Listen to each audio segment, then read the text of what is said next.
হে মানবতা, তোমাদের কাছে তোমাদের রবের পক্ষ থেকে একটা দলিল এসেছে, একটা দলিল। ওয়ানজালনা ইলাইকুম নূরাম মুবিন, এটাকে বুরহান বলেন আল্লাহ।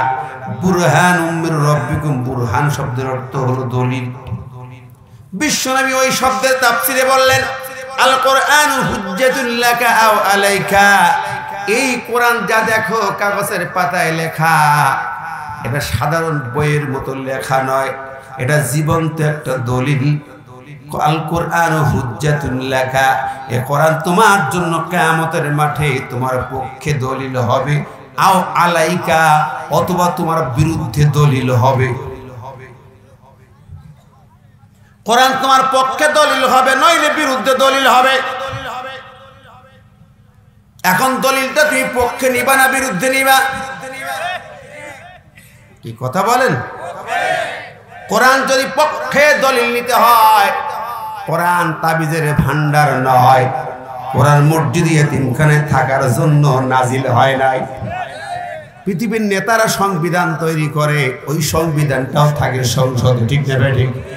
আর এই কোরআন কার দেওয়া সংবিধান? একটু জোরে বলেন না, কার দেওয়া সংবিধান? তিনি কি সাধারণ মসজিদের মোতাওয়াল্লি? নজরুল তিনি কি মসজিদের ইমাম, হুজুর মৌলবীদের মতো, সাধারণ রাজা বাচ্চার মতো?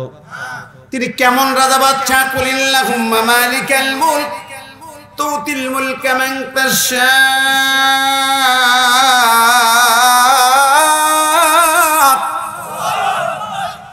সাধারণ রাজা বাচ্চা নয়, বুশ প্লেয়ার জো বাইডেনের মতো রাজা বাচ্চা নয়। তামাম আসমান জমিন, তামাম সৃষ্টি রাজ্য যার ইশারায় চলে। কথা বলেন, যার কথায় সব উঠা বসা করে, সেই তামাম সৃষ্টি জাহানের রব মালিক। জোরে কোন সুবহানাল্লাহ। তিনি কেমন শক্তি ক্ষমতার মালিক? এই কোরআন যার পাঠানো সংবিধান, যার পাঠানো দলিল, তার সম্পর্কে আপনি হিসাব করতে পারেন না। তিনি এই মুহূর্তে যদি মনে করেন এই মালতোলা এলাকা উড়ায় দেবেন, সে ক্ষমতা আছে না নাই? বন্ধুরা আমার, তিনি এমন মহান মালিক, তিনি বলেছেন সমস্ত ক্ষমতা তার, পাওয়ার তার, এ রাজ্য তার, রাজত্ব তার, সবকিছু তার। একটা সূরার নাম সূরা মুলক। মুলক মানে কি? রাজ্য, রাজত্ব, ক্ষমতা, পাওয়ার। এখন কোরআন কারীমের একটা সূরা শুরু দেন, তিনি বলে দিলেন তাবারাকাল্লাযী বিয়াদিহিল মুলক ওয়া হুয়া আলা কুল্লি শাইইন কাদির। তিনি তামাম রাজ্য ক্ষমতার মালিক, তিনি সার্বভৌম ক্ষমতার মালিক। আজকে আমরা মানুষ নিজেরা কিন্তু একটু ক্ষমতা পেয়ে যা ইচ্ছে তাই করতে চাই।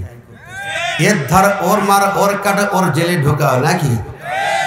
এটা আমরা পারি, ভালো পারি।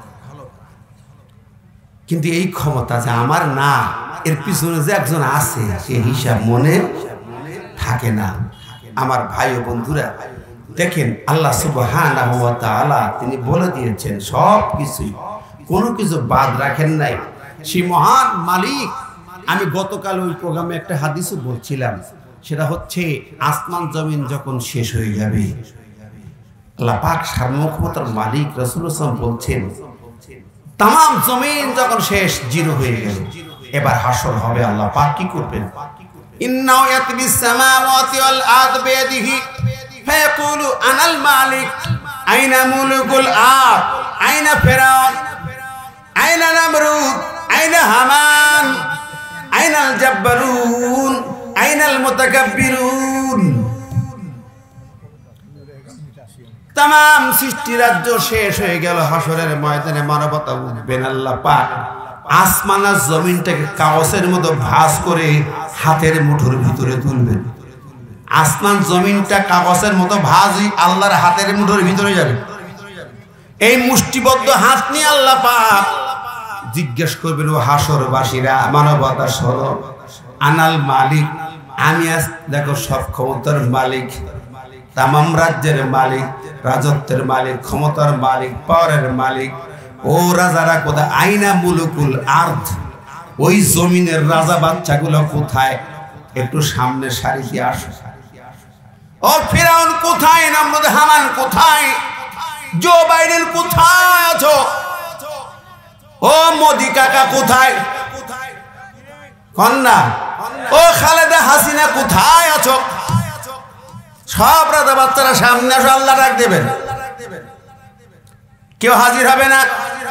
আল্লাহ বলবেন, শোনো রে, আইনাল জাব্বারুন আইনাল মুতাকাব্বিরুন।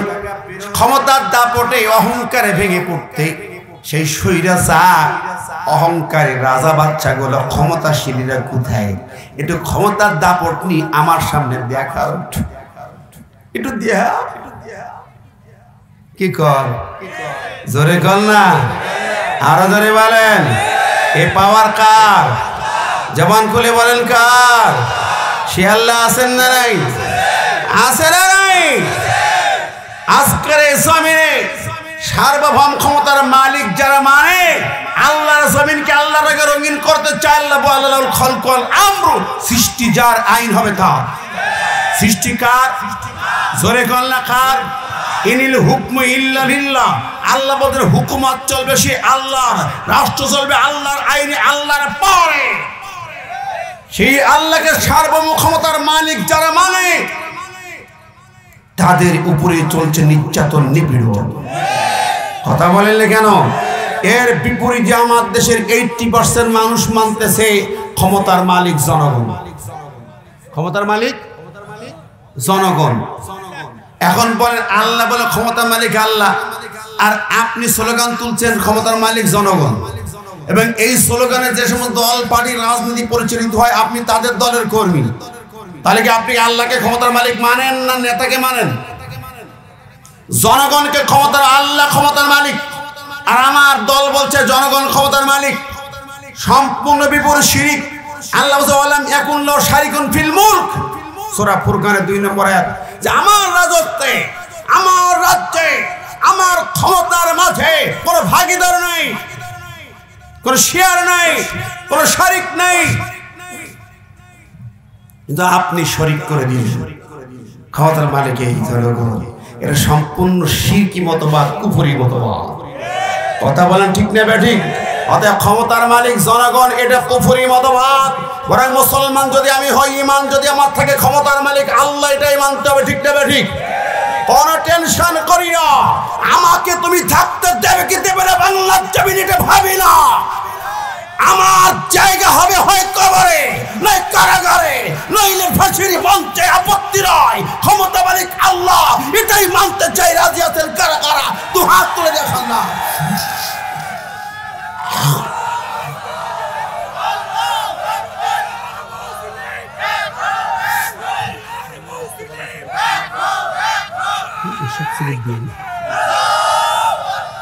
আল্লাহ কবুল করুক, আমিন।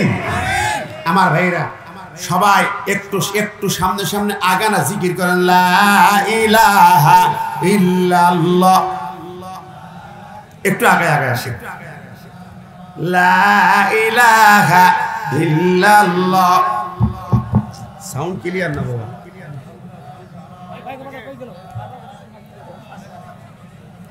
আরো জোরে, লা ইলাহা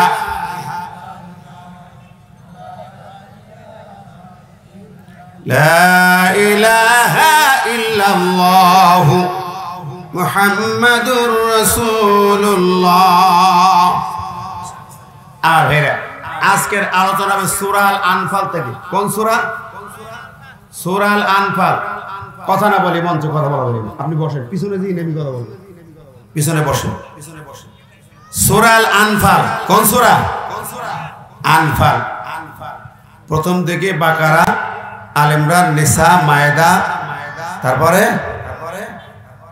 আনাম, আরাফের পরেই সূরা আল আনফাল। আনফাল শব্দের অর্থ কি জানেন? আনফাল নফল শব্দের বহু বচন, অতিরিক্ত। নফল মানে নফল নামাজ পড়ে, অতিরিক্ত নামাজ। নফল রোজা অতিরিক্ত রোজা, এক্সট্রা রোজা, এক্সট্রা নামাজ। তো এখানে নফল শব্দের বহু বচন আনফাল। আনফাল হচ্ছে এক্সট্রা, অতিরিক্ত কিছু জিনিসপত্র। অন্য পরিভাষায় নফল, আনফাল শব্দের অর্থ হলো গানিমত, অতিরিক্ত প্রাপ্য কিছু ধন সম্পদ যা যুদ্ধের মাঠে যুদ্ধের পরে পাওয়া যায়, সেই মালকে গনিমত বলা হয়েছে, আনফাল বলা হয়েছে। আমি যে আয়াতগুলো পড়েছি, তেলাওয়াত করেছি, বদর যুদ্ধের ময়দানে এই আয়াতগুলো নাজিল হয়। কোন যুদ্ধে? বদর যুদ্ধে। হিজরি 2য় সনে বদর যুদ্ধ অনুষ্ঠিত হয়। কিভাবে হলো বদর যুদ্ধ? আপনারা জানেন, বিশ্বনবী মক্কাতুল মুকাররমা থেকে চলে গেলেন। আমি আয়াত পড়েছি। কোন সময় চলে গেলেন? নিজের জন্মভূমি মক্কা, দুনিয়ার সেরা মহামানব রাহমাতুল লিল আলামিন, তার জন্মভূমি ঘর মক্কার কাবার পাশে, কাবা শরীফ থেকে 200 মিটার মাত্র দূরত্ব নবীর ঘর। সেই জায়গায় থেকে আবু জেহেলরা বিতাড়িত করল, ঠিক না বেঠিক? এমনি তো জান না, বাধ্য করেছিলেন। আজকেও এই পৃথিবীর অনেকেই বাধ্য হয়ে হিজরত করতে হয়, কি হয় না? ডক্টর জাকির নায়েক ইন্ডিয়া থেকে বাধ্য হয়ে হিজরত করে মালয়েশিয়া গেছে নাকি? আমাদের আজহারি কলিজার টুকরা মিজানুর রহমান আজহারি বাংলাদেশ থেকে হিজরত করে মালয়েশিয়া গেছেন, ঠিক না বেঠিক? কথা বলেন ঠিক কি না? কেন গেছেন? ওই ক্ষমতাসীনরা, ওই দেশের লোকেরা তাদেরকে থাকতে দেয় নাই, তাই চলে গেছেন। এটা হিজরত। আমার ভাইরা, বন্ধুরা আমার, আল্লাহ পাক আমার নবীর শানে জানিয়ে দিলেন এই সূরার ভিতরে 30 নম্বর আয়াত দেখবেন আপনারা।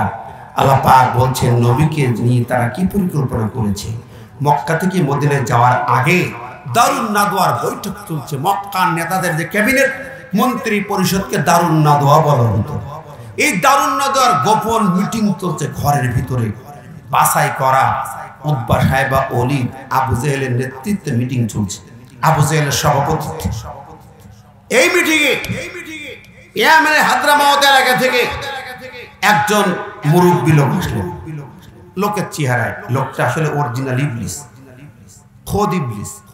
উনি এসে অনুমতি চাইলেন, আমি অমুক জায়গা থেকে আসছি মুরব্বী, আমি শুনেছি তোমরা চিন্তায় আছো, দুশ্চিন্তায়, তোমাদের দেশে সমস্যা হচ্ছে, আমি এসেছি, আমাকে একটু জায়গা দাও, কাজে লাগবে, আমি তোমাদের সহযোগী হব। আচ্ছা ঢুকেন। মুরব্বী মানুষ বসলো। কি করা যায়? দিন দিন মুহাম্মাদের দলে লোকজন বেড়ে যায়। ওমরকে পাঠাইলাম হত্যার জন্য, ওমর তার দলভুক্ত হয়ে গেল, হামজা তার দলভুক্ত হয়ে গেল, অসংখ্য লোক তার দলে ভিড়ে যায়।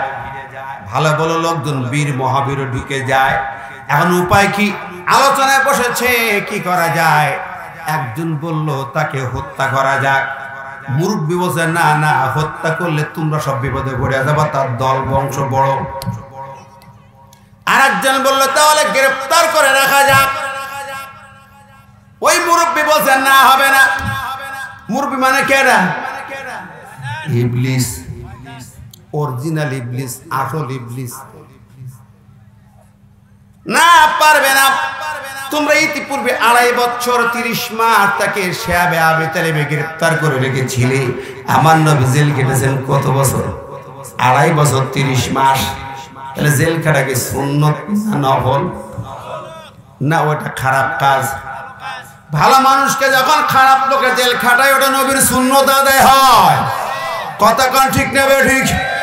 এই জন্য জেল জুলুমকে আলেম সমাজ ভয় পায় না, দিনের কর্মীরা ভয় পায় না, কারণ সুন্নত আদায় হয়। যাদের এখনো হয়নি তারা ওই জায়গায় যাইতে পারে নাই। ওই মিঠাপুকুরের লোক, নবী ইউসুফ আলাইহিস সালাম বলেছেন আসসিজনু হাব্বু ইলাইয়া, জেলখানা আমার প্রিয় জায়গা। সুবহানাল্লাহ। আমার ভাইরা বন্ধুরা, বিশ্ব নবীকে জেল খাটিয়েছেন।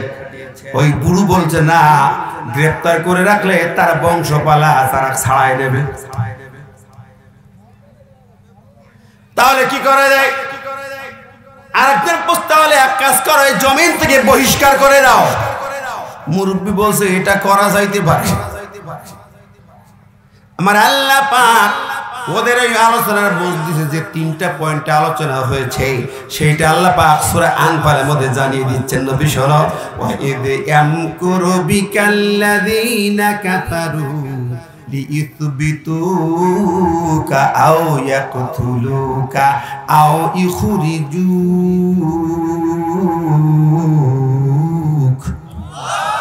নবী, ওরা তোমার সঙ্গে চক্রান্তে মেতেছে, ওরা তোমাকে গ্রেফতার করতে চায়, অথবা তোমাকে হত্যা করতে চায়, অথবা তোমাকে এই মক্কার জমিন থেকে বহিষ্কার করতে চায়। এরপরে আল্লাহ বলে ওয়ায়াম কুরুন। দেখেন আল্লাহর ভাষাটা ওয়ায়াম কুরুন। এম কুরুনা ফেলে মোজারে, এম কুরুনা কি ফেলে মোজারে জ মুজাক্কার গায়, ঠিক না? তাই এম কুরুনা আল্লাহ ফেলে মোজারে বললেন কেন? মোজারে কি? ভবিষ্যৎকাল, বর্তমান ভবিষ্যৎ, প্রেজেন্ট কন্টিনিউয়াস টেন্স এবং কি প্রেজেন্ট ফিউচার টেন্স। এখন future tense present continuous tense দুটো একসাথে অর্থ দেয়।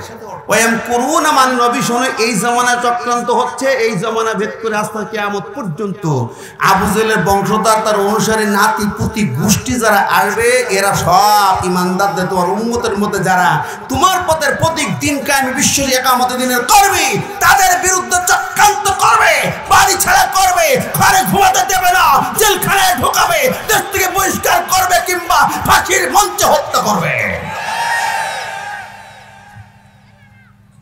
আমার ভাইরা মিলায় থাকেন, আছে না নাই? প্রিয় হাজিরিন, বিশ্বনবী সাল্লাল্লাহু আলাইহি সাল্লামকে আল্লাহ জানিয়েছিলেন, তবে ভয়ের কারণ না। আল্লাহ পরে বলে ওয়ায়াম কুরুল্লাহ, ইমানদাররা যদি তোমরা দলবদ্ধ থাকতে পারো, বিচ্ছিন্নবাদী না হও, জেলের ভয় করবে না, হত্যার ভয় করবে না, কারো চক্রায়নে শাসানির ভয় করবে না, রক্তচক্ষু উপেক্ষা করে রক্ত দিয়ে গোসল করতে, শাহাদাতের তামান্না নিয়ে রাজপথে যদি দাঁড়িয়ে থাকতে পারো, আল্লাহু খায়রুল মাকিরিন, ওই সমস্ত জালেম শাহীর চক্রান্ত সাফ করে দিয়া তোমাদেরকে আল্লাহ বিজয় দিবেন। কথা কোন ঠিক না বেঠিক? আমার ভাইরা, প্রিয় হাজিরিন, আমরা কোরআন কারীমের যত জায়গায় যাই, আল্লাহ পাক তাদের সমস্ত কিছুর ব্যাপারে আমাদেরকে তুলে ধরেছেন। কি বলেন, ঠিক না বেঠিক? আমরা অনেকেই এই কথাগুলো মানি না বা ভরসা রাখতে পারি। দেখেন, যুগে যুগে আমার নবী শুধু না, আমার নবীর পূর্বেও সকল নবীদের বিরুদ্ধে চক্রান্তটা কেমন ছিল একটু শুনুন। ওই আয়াতের তাফসীর আরেকটি আয়াত আনন্দ, সূরা ইব্রাহিমের 13 নম্বরে। কোরআন শুনবেন মনোযোগ দিয়ে বোঝার জন্য। আল্লাহ পাক কি বলছেন? ওয়াকালাল্লাযীনা কাফারু লিরুসুলিহিম লানুখরিজান্নাকুম মিন আরদিনা আও লাতাউদুন্না ফী মিল্লাতিনা ফাআওহা ইলাইহিম রাব্বুহুম লানুহলিকান্নাজ জালিমিন। সূরা ইব্রাহিমে আল্লাহ বলছেন, শোনো, ওয়াকালাল্লাযীনা কাফারু, ওই কাফেররা বলাবলি করেছে, সিদ্ধান্ত নিয়েছে, লিরুসুলিহিম, রসুল মানে বহু বছর, রসুল এক বছর, রসুল শব্দটা বহু বছর। যুগে যুগে সব নবী রসুলদের বিরুদ্ধে তারা চক্রান্ত করে সিদ্ধান্ত নিয়ে বলেছে, লানুখরিজান্নাকুম মিন আরদিনা, লানুখরিজান্নাকুম, লানুখরিজান্না যারা আরবি বোঝেন, ফেলে মুজারে নুখরিজান, কিন্তু এর আগে লামে তাকিদ, শেষে নুনে তাকিদ। লামে তাকিদ নুনে তাকিদ ফেলে মুজারে যুক্ত হলে লাম তাকিদ নুনে তাকিদ মানে সর্বোচ্চ গুরুত্ব, সর্বোচ্চ দুইটা তাকিদ দিয়ে, দুইটা এমফাসিস দিয়ে, যে আমরা তোমাদেরকে বহিষ্কার করবই করব। খুরুজ মানে বহিষ্কার করা, লানুখরিজান্নাকুম, আমরা তোমাদের রসুলকে বলছে আমরা তোমাকে বহিষ্কার করবই করব, আমাদের এই রাষ্ট্রে থাকতে দেব না, চলে যাও তোমরা অন্য জায়গায়। প্রত্যেক রসুলকে, প্রত্যেক নবীকে বলা হয়েছে, কাফেররা বলেছে। আও অথবা আও লাতাউদুন্না ফি মিল্লাতিনা, হয় দেশ থেকে তাড়িয়ে দেব, নইলে তোমাদেরকে আমাদের বাপ দাদার ধর্মের গোলাম বানিয়ে ছাড়বো। লাতাউদুন্না, তোমাদের ফিরাই আনবো, ফি মিল্লাতিনা, আমাদের ধর্মে, আমাদের আদর্শে। হয় আমাদের সেকুলারিজম মানবা, নইলে দেশ থেকে চলে যাবে। কথা কর না, ঠিক বলে, ঠিক না বেঠিক? হয় আমাদের এই শাসন মানবা, আমাদের সংবিধান মানবা, নইলে বাইরে ফিরে দিব, দেশেই থাকতে দিব না। কথা কন, এখনো আছে না নাই? বন্ধুরা আমার, কিন্তু আমার আল্লাহ পাক কি বলেছেন শুনুন। এর জবাবে আল্লাহ কি বলতেন? ফাওহা ইলাইহিম রাব্বুহুম লানুহলিকান্নাজ জালিমিন। ওরা যেমন লামে তাকিদ নুনে তাকিদ ব্যবহার করেছেন, আমার আল্লাহ পাক লানুহলিকান্না, এটাও লামে তাকিদ নুনে তাকিদ যারা আরবি ভাষা বোঝেন খেয়াল করে দেখেন মানে আল্লাহ পাকও দুইটা তাকিদ দিয়ে বললেন লা নুহলিকান্না, হালাক মানে ধ্বংস করা। আমি আল্লাহ পাক জালেমদেরকে ধ্বংস করবই করব। কার কথা? জোরে বলেন না কার কথা? আমার ভাইরা, আল্লাহ পাকের ভাষা লা নুহলিকান্না যালিমিন, তো ফেলে মোজারেতে তাকিদ দিয়ালাম তাকিদ নুনে তাকিদ। এটা শুধু মক্কার জমিনের কথা নয়, সেই ইব্রাহিম থেকে নূহর জামানা থেকে, ইব্রাহিম থেকে যুগে যুগে যুগে যুগে রাসূলের জামানা থেকে আজকের 1445 হিজরি পর্যন্ত এটা কার্যকর। এখনো কিয়ামতের আগ পর্যন্ত ওই ফেল ভাবটা কার্যকারী হবে, কারণ ফেলে মোজারের ভাব এবং লামে তাকিদ নুনে তাকিদ কিয়ামত পর্যন্ত আল্লাহর রাস্তায় যারা চলবে, আল্লাহর দিনকে পথে যারা চলবে, ভয় নাই ওরে, ভয় নাই, ভয় নাই, ভয় নাই। যতই জেল জুলুম হত্যা নির্যাতন চলুক না কেন, আল্লাহ পাক বলেন আমার বান্দা যদি টিকে থাকে, ওয়ালা তাহিনু ওয়ালা তাহজানু ওয়া আনতুমুল আলাউনা ইন কুনতুম মুমিনিন, ওই জালেমদেরকে গলার টুটি ধরে জমিনের পরে দাফন কইরা আমার দল ইসলামের মানুষগুলোকে আমি আল্লাহ বিজয় দেব।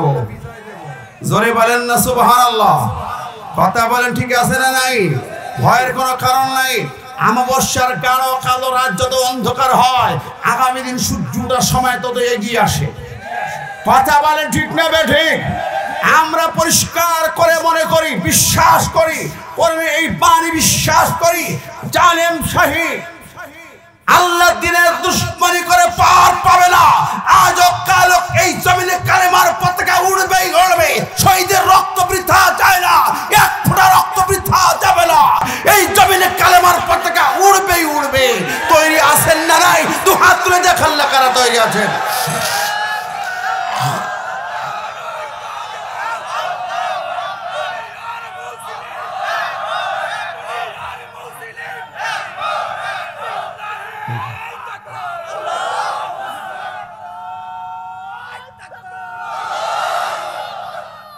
আমার ভাই বন্ধুরা, আয়াতে আরো দুইটা আয়াত আছে, গুরুত্বপূর্ণ কথা, মনোযোগ দিয়ে শুনতে হবে। শুধু আমরা আসি কথা না শুনে না বুঝে চলে যাই, ঠিক না বেঠিক?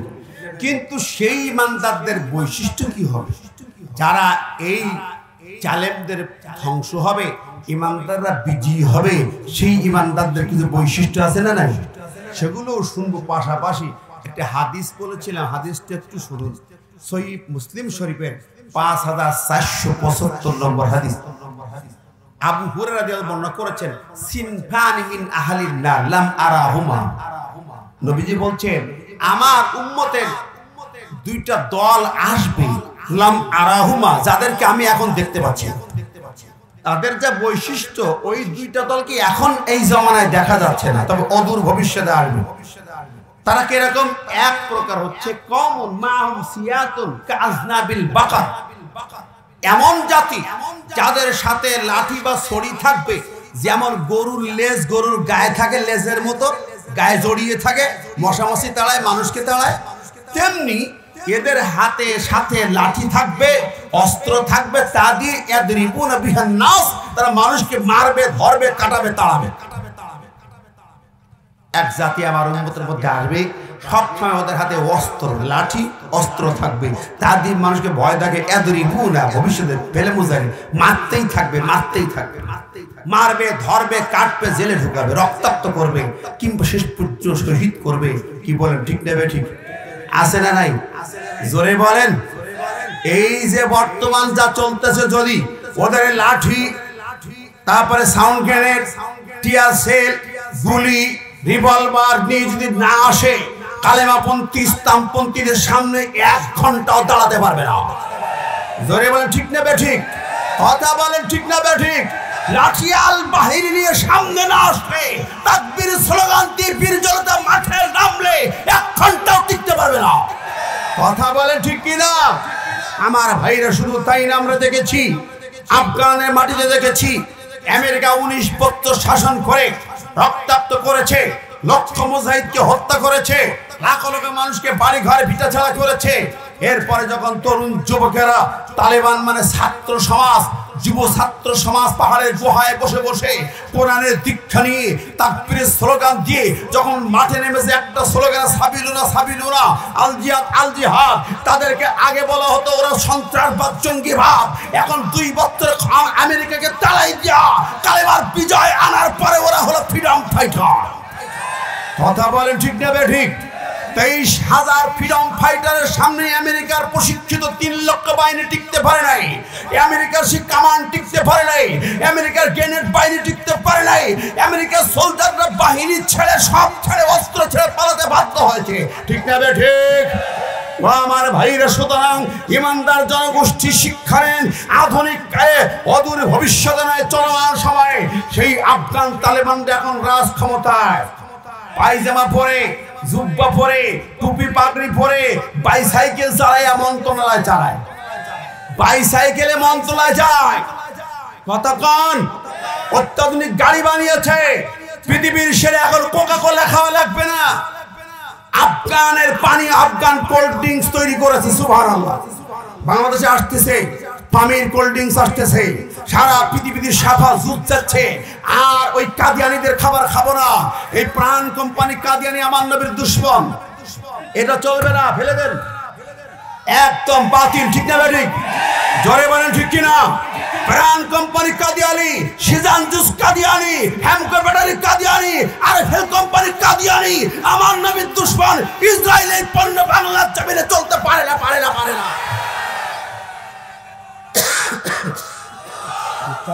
আমার ভাই বন্ধুরা, কাদিয়ানীরা হয়তো সরাসরি নবীর খতমে নবুয়তকে অস্বীকার করে, মুসলমানদের নাম নিয়ে আমার নবীর খতমে নবুয়ত অস্বীকার করে। এরা মুসলমান না কাফের? জোরে বলেন কি? ওদের পণ্য বর্জন করতে হবে। এই কমিটি এবং শ্রোতার সামনে আমি এটা দেখাইলাম, রাজি আছেন না নাই? আমার নবীর দুশমনকে বুকে টেনে নেবেন না দূরে ঠেলে দেবেন? নবীর দুশমনদের কোনো পণ্য কেনা যাবে না, রাজি আছেন না নাই? 2 হাত তুলে দেখেন তো কারা কারা রাজি আছেন। আল্লাহ কবুল করুন। শোনেন, মুসলমানদের পণ্য এসেছে বাংলাদেশে। আকিস ফুডের পানি আছে, স্পা আছে, মোজো কেলেমন আছে, আফগান থেকে কোল্ড ড্রিঙ্কস এর পামির ড্রিঙ্কস আসতেছে। আমার ভাই বন্ধুরা, মুসলমানদের তৈরি জিনিস ব্যবহার করব, ঠিক না বেটি? ইসরায়েল যে দৃশ্য ঘটিয়েছে আপনারা বলেন, আজকের ইসরায়েল যা করছে গাজার বুকে 75 বছর ধরে আমার ভাই বোন ছোট্ট বাচ্চাদের রক্ত চুষে খাচ্ছে, সেই ইহুদি ইসরায়েলদের পণ্য কি ব্যবহার করা যাবে? জোরে কান যাবে? Dove shampoo, Sunsilk, clear shampoo, Pond's cream ব্যবহার করবেন? বলে ব্যবহার করবেন? দেখেন আরো এই জাতীয় পণ্য যা আছে ইহুদিবাদের, ওদের ওই টাকাগুলো সেখানে যায়, সেই টাকা দিয়ে অস্ত্র দিয়ে তারা মুসলমান ভাইদেরকে মারতেছে। অতএব দেখে শুনে ওদের সমস্ত পণ্য বর্জন শুধু নয়, এখন সিদ্ধান্ত হবে গোটা বিশ্বের ইমানদার মধ্যে মুজাহিদরা সিদ্ধান্ত নিয়েছে ইসরায়েলের বিরুদ্ধে রুখে দাঁড়াতে হবে। কথা বলেন? আপনারা দেখেছেন ইমানদার সাহসী যখন হয় বাতিল পালায়। কথা বলেন ঠিক না ঠিক? কারণ ভরসা করে কার উপরে? আল্লাহর উপর। আল্লাহ বলেন, ইন্নামাল মুমিনুনা আল্লাযীনা ইযা যুকিরাল্লাহু ওয়াজিলাত কুলুবুহুম ওয়া ইযা তুলিয়াত আলাইহিম আয়াতুহু যাদাতুহুম ঈমানা ওয়া আলা রাব্বিহিম ইয়াতাওয়াক্কালুন।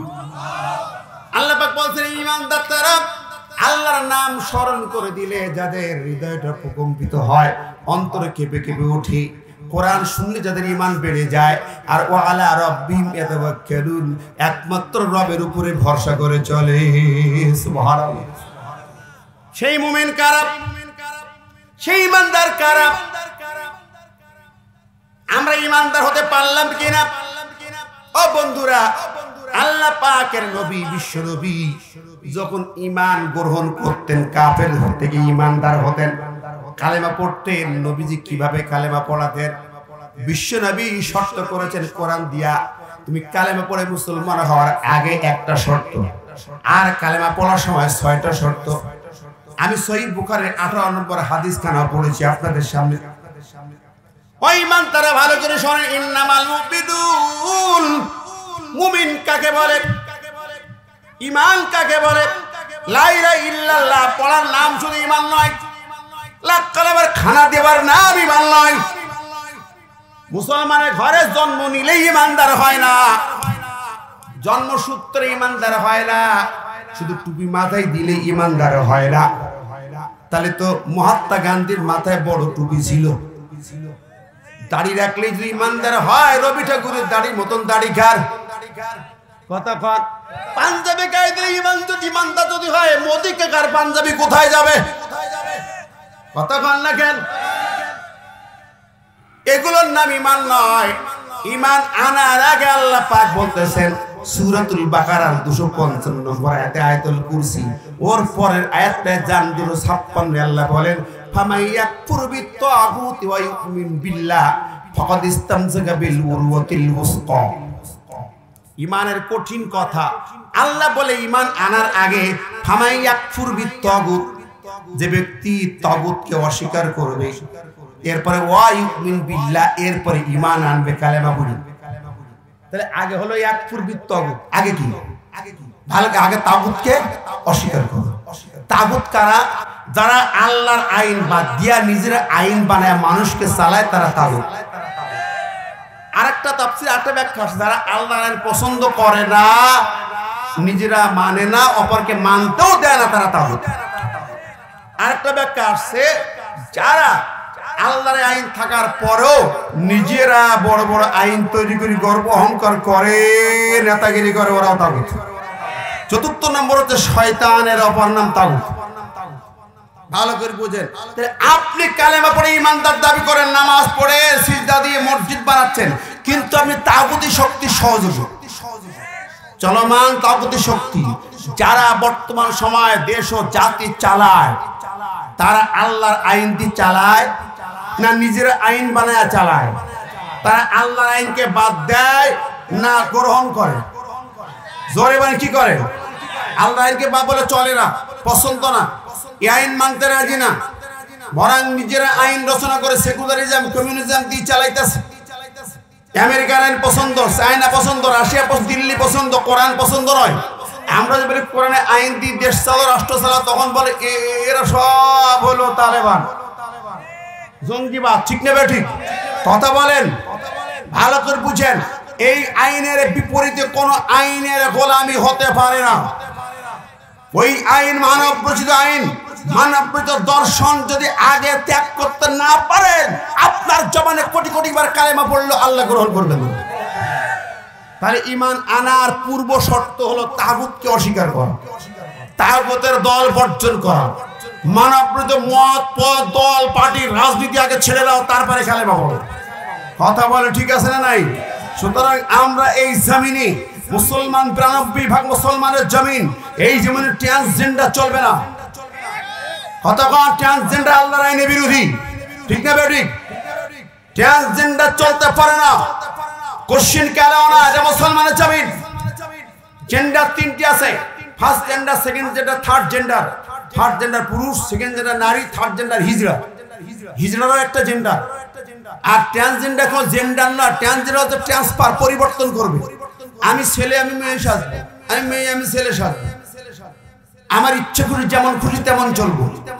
এটা হলো তাগুতের ধ্বজাধারী সমকামীদের পরিকল্পনা। কতক্ষণ ঠিক না বেঠিক? অতএব আল্লাহর জমিনে আমরা আল্লাহর আইন মানতে চাই, আল্লাহর আইনের বিরোধী তাগুতি শক্তিকে সাপোর্ট করব না। আল্লাহ রাসূলের বিরোধী, ইসলামের বিরোধী কোন মত পথ তাগুতির সাথে, দল পার্টি রাজনীতির সাথে সম্পর্ক রাখতে রাজি না। কারা কারা রাজি আছেন দু হাত তুলে দেখ। মতবাদের পিছনে যাব কি যাবেন তো নাকি? না, ইনশাআল্লাহ আমরা না বলবো। সকল প্রকার ইসলাম বিরোধী নিয়ম নীতি পদ্ধতি দল পার্টি পণ্যকে আমরা সব কিছুকে আমরা বয়কট করলাম, ঠিক না বেঠিক? এবার আমরা ইসলামে ঢুকবো, ঈমানের পথে ঢুকবো। সাহায্য করবেন কে? আল্লাহ নবী। বুখারী 18 নম্বর হাদিস সংক্ষেপে বলে যে, ভালো করে শুনেন, আপনি তাগুত বর্জন করলে আর ঘোষণা দিলেই কিন্তু মায়ের শুরু। তা জানেন তো? জানেন তো আমার নবী কিন্তু এই পয়েন্টে মার খাইছে, অন্য কোনো পয়েন্টে না। রাসূল সাল্লাল্লাহু আলাইহি ওয়াসাল্লাম যখন কালেমার দাওয়াত দিলেন ছাপা পাহাড়ে মাথায়, ও মক্কাবাসীরা, ইয়া আইয়ুহান নাস কুলু লা ইলাহা ইল্লাল্লাহ তুফলিহুন, তোমরা লা ইলাহা ইল্লাল্লাহ বলো, তাগুত বর্জন করো, লা ইলাহা ইল্লাল্লাহ বলো, বিজয় হবে। সঙ্গে সঙ্গে আবু লাহাব পাথর তুলল। কি বললে? তাব্বাল্লাকা ইয়া মুহাম্মদ আলী হাযা জামাতানা, এই পাথর দিয়ে মাথা ভেঙে চুরমার করে দেব, তুমি এই জন্য ডাকছো? হ্যাঁ, আমাদের আইন নিয়ম নীতি বাদ দিয়া তোমার আনা নতুন নিয়ম নীতি মানতে হবে। বলেন চাচা, ওয়ালাকাদ বাআসনা ফি কুল্লি উম্মাতির রাসূলা আন ইবুদুল্লাহ ওয়াস্তানিবুত তাগুত। চাচা, যুগে যুগে যত নবী রাসূল আসছে তাদের আহ্বান ছিল একটাই, তাগুত ছাড়ো, আল্লাহর গোলামি ধরো। ঠিক কিনা বলেন? ওই ওয়াস্তানিবুত তাগুত বললে মার খেতে হয়, জেল কাটতে হয়। শুধু নামাজ রোজা হজ যাকাতের ফতোয়া দিলে টুপি দাড়ির গল্প করলে কোনোদিন মার খেতে হয় না, জেল কাটতে হয় না, হামলা মামলা হয় না। জোরে বলেন ঠিক না ঠিক? আপনি ওলিয়া উলিয়ার কাহিনী বলবেন, সাপের কাহিনী, ব্যাঙের কাহিনী, বাঘের কাহিনী বলবেন, মজা করে করে সুন্দর সুন্দর গল্প শোনাবেন, চুটকি শোনাবেন, এই সমস্ত বলবেন, আর নামাজ রোজার কিছু ফতোয়া ফারাজ দেবেন, কোনোদিন বাধা দেবে না, কোনোদিন আপনাকে মার খেতে হবে না, হামলা মামলা জেল কাটতে হবে না। কতক্ষণ আমার নবী এজন্য মার খেলেন, পাথর খেলেন, রক্তাক্ত হলেন, গলায় ফাঁস পড়লেন, জেল খাটলেন 2.5 বছর। শুধু তাই না, আমার নবীকে মক্কার জমিন পর্যন্ত ছাড়তে হলো। কথা বলেন ঠিক না ঠিক? ও বন্ধুরে, আজকের তামাম দুনিয়ার দিকে তাকান, আপনি কোন ঈমানে আছেন একটুখানি দেখুন। ওই গাজার ময়দানে হামাসেরা 75 বছর ধরে আন্দোলন করে ইসরায়েলের বিরুদ্ধে। হিটলার লক্ষ লক্ষ ইহুদিকে মেরে কিছু রেখে দিয়েছিল। বলছো পৃথিবী তো আমাকে বদনাম করো, আমি কিছু বাঁচায় রাখলাম, ওইগুলো দিয়ে বুঝবা হিটলার কেন ওদের মারল। ওই কয়টা রাখলাম, ওই কয়টা দিয়ে বুঝবা নবী মুহাম্মদ কেন ইহুদিদেরকে তাড়ায়া দিল, ওমর বিন খাত্তাব কেন আরব জাহান থেকে ইহুদিদেরকে তাড়ায়া পাঠায় পিটায়া পাঠাই দিল। আর আজকে আমি হিটলার কেন মারলাম, কেন তাড়াইলাম, পৃথিবী বুঝবে এই যে সামান্য করা ইহুদি রাখলাম, পৃথিবীকে বুঝার জন্য রেখে দিলাম। কতক্ষণ ঠিক না ঠিক?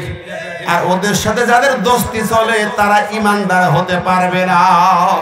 কিন্তু ভয় নাই, ওরে ভয় নাই, ও ইমানদারেরা, আল্লাহ পাক বললেন যারা আল্লাহর উপরে ভরসা করবে, জিহাদের ময়দানে থাকবে, ওদের কোনো ভয় নাই, টেনশন নাই, মার খাইবে, রক্ত ঝরবে, রক্তের ফুটার ফুটায় তোর জীবনের গুনাহ খাতা মাফ হয়ে যাবে।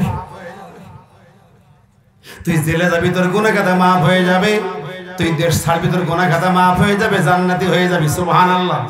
আমার ভাইরা, ওই গাজার বুকে যে রক্তাক্ত হামলা হচ্ছে একের পরে এক, আপনারা দেখেছেন 5 বছর 6 বছরের বাচ্চারাও পাথর নিয়ে ওদের মোকাবেলা করছে।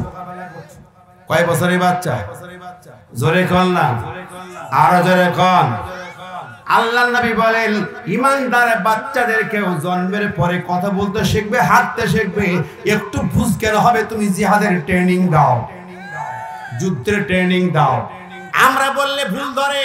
ও বন্ধুরা, যারা তোমরা প্রশাসন কিংবা ক্ষমতায়, তোমরা দেখো ইহুদিরা প্রত্যেকটা নাগরিককে সামরিক ট্রেনিং নেওয়া ওদের বাধ্যতামূলক।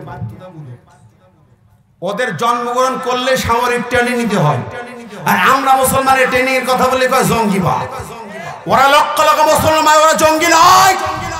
বারবার ওই বুদ্ধিস্টরা লক্ষ মুসলমানকে হত্যা করেছে, 1 কোটি মুসলমানকে গ্রাম ছাড়া দেশ ছাড়া করেছে। ওরা কি সন্ত্রাসবাদ নয়? ওরা এত মানুষকে মারলো, দেশ থেকে বহিষ্কার করলো, আর সেই অংশন সূচিকে বিশ্ববাসীর নেতারা শান্তি পুরস্কার নোবেল প্রাইজ দিল।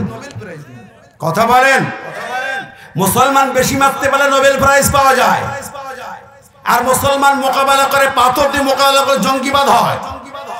কথা বলেন, ওরা অস্ত্র দিয়ে, গ্রেনেড দিয়ে, বিমান হামলা করে, বোমা হামলা করে আমাকে মারে। ওরা সন্ত্রাসী না, ওরা বিশ্বের শান্তিকামী। আর ওদের অবৈধ দখলদার বর্বর ইহুদির বাচ্চাদেরকে পাথর দিয়ে হামাস মারে, এরা হলো সন্ত্রাসী। ও মুসলমান, তোমাদের কলিজা নাই, তোমাদের বোঝার শক্তি নাই। একবার কলিজার ভিতরে আনো, ওই ইহুদির বাচ্চাদের সামনে 5 বছরের একটি বাচ্চা দাঁড়িয়েছে পাথর নিয়ে, অনেক বস্তা পাথর নিয়ে দাঁড়াচ্ছে। একটা বহর সামনে এসেছে, ওরা বলছে রাস্তা ছাড়া, বলো না, তোমরা চলে যাও, ইহুদির দেশ নয়, মুসলমানের দেশ গাজা ফিলিস্তিন, তোমাদের জায়গা হবে না। 5 বছরের বাচ্চা দাঁড়িয়েছে, রুখে দাঁড়িয়েছে। এরপরে ওরা বলে তুমি ছাড়বে কিনা? পাথর মেরেছে বাচ্চা, পাথর মেরেছে, বোমের মতো আওয়াজ হয়েছে। আল্লাহু আকবার। এর পাথর বৃষ্টির মতো পাথর মারে, ইহুদির সেনাবাহিনীর পিছনে চলে যায়। আল্লাহু আকবার। ও আমার ভাইরা, এই সাহস শক্তি কে যোগায়? এই সাহস শক্তি আপনার আমার যদি অর্জিত হয়, তাহলে কোনোদিন জালেম সেই সামনে দাঁড়াতে পারবে না। কিছু না কিছু থাকতে হবে, পাথর লাঠি যাই থাকতে হবে। যাহাদের ময়দানে দাঁড়াবেন, কোন জালেম সেই কুপুরি শক্তি সামনে টিকতে পারবে না। কথা বলেন ঠিক নেবে ঠিক? ভারতের মুস্কান নামের মেয়েটি একবার তাকবীর ধ্বনি দিল, হিজাব পরা নিষিদ্ধ, হিজাব পরে এসে স্কুটি রেখে নেমেই ওরা বাধা দিয়েছে, ঢুকতে দেবে না ব্রাহ্মণ্যবাদীরা। মুস্কান নামের মেয়েটির সঙ্গে সঙ্গে হাত উঁচু করে তাকবীর বলেছে। আল্লাহ সূরা মুদ্দাসসির শিখিয়েছেন, ও রব্বাকা ফাকাব্বির, কাব্বির আমরে হাজার মারু, বাতিলের মোকাবেলায় তাকবীর বলো। তাকবীর কে শিখিয়েছেন? আল্লাহর দেয়া স্লোগান তাকবীর। আমার ভাই বন্ধুরা, প্রিয় হাজিরিন, আপনারা ইতিহাস পড়েছেন, আলীর সামনে মোরাহাব দাঁড়িয়ে, মোরাহাব দাঁড়িয়ে, ইহুদি নেতা, ইহুদি সেনাপতি মোরাহাব আলীর সামনে, আলী চাইলে তাকবীর হায়দারি হাত দিয়েছে, আল্লাহু আকবার বলেছে। কাপ শুরু হয়েছে মোরাহাবের, মোরাহাবের কাঁপতে কাঁপতে হাতে ঢাল পড়ে যায়, তরবারি পড়ে যায়। সুবহানাল্লাহ বলবেন না? এই তাকবীরের শক্তি আছে না নাই? ধরে কেন আছে না নাই? এরপরে মোরাহাবকে আলী একটা তরবারি আঘাত করেছে, মাথায় আঘাত করেছে সোজাসুজি, মাথা থেকে শরীর চিরি 2 ভাগ হয়ে পড়ে গেছে। আলী তরবারি জমিনের ভিতরে নেমে চলে গেছে। আল্লাহু আকবার। জোরে কেন সুবহানাল্লাহ। আপনি আলীর নাম রাখেন, আপনার নাম হযরত আলী, আলীর চেনেন না, এখন নাম ফজর আলী, আলীকে চেনেন না, আলীর পরিচয় জানেন না। তাকবীর দিয়ে মাঠে নামা ইসলামের স্লোগান, নামাজের স্লোগান তাকবীর, আযানের স্লোগান তাকবীর, জানাজায় যখন কবরে রাখা হয় তাও তাকবীর, জন্মের পরে তাকবীর, রাজপথে থাকবে জালো জালো। কি কর?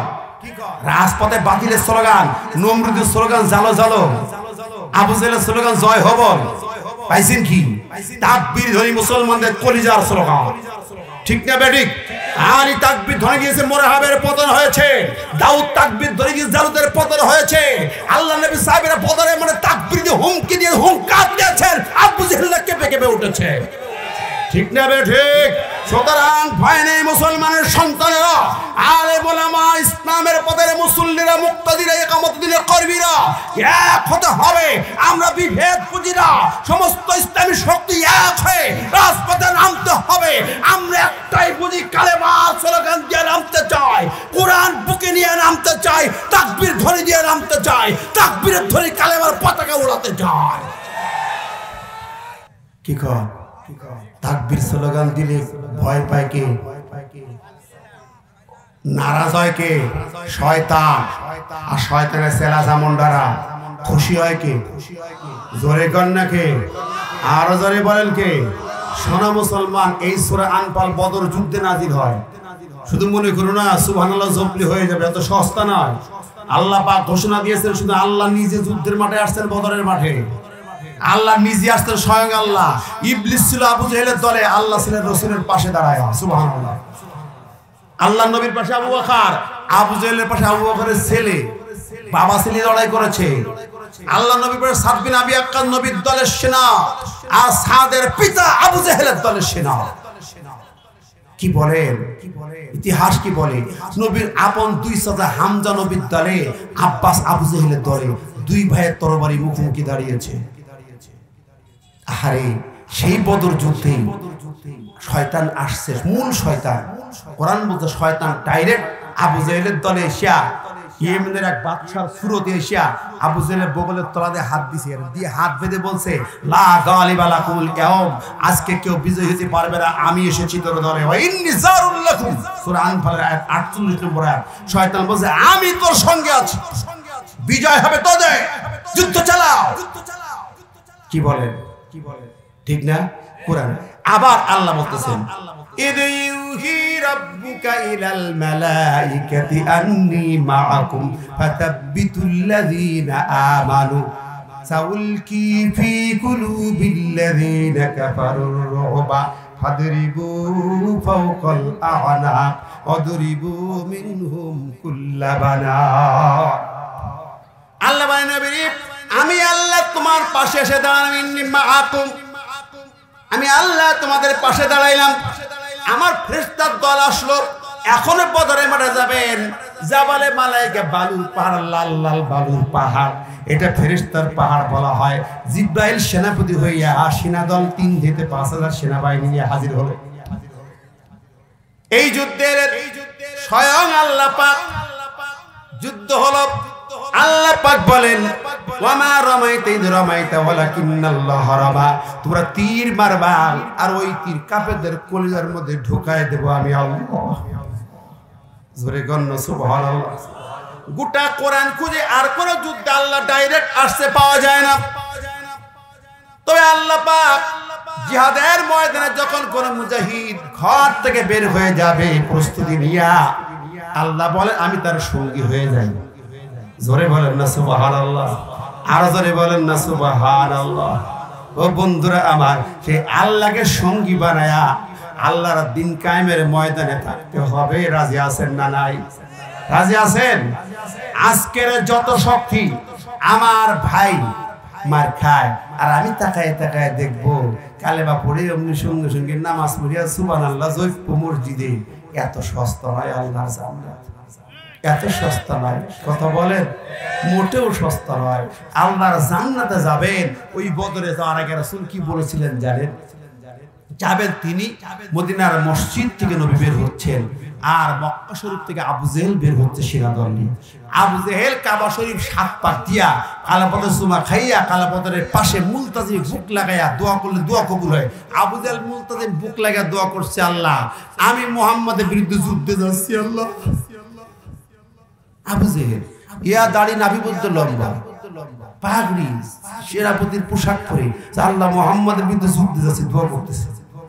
ওই জায়গায় দোয়া আল্লাহ কবুল করে, যে কোনো দোয়া কবুল হয়, ফেরত হয়। এখন বলেন আবু জেহেলের দোয়া কবুল হবে কি হবে? কবুল হলো কি হলো আমি পরে আসতেছি। আল্লাহর নবী আছেন মদিনার মসজিদ, নবী বলছেন সাহাবীরা তাআলা ইলাল জান্নাহ, আমার সঙ্গে কে যাবে জান্নাতে? আমার সঙ্গে জান্নাতে কে যাবে? বলেন না যুদ্ধে কে যাবে?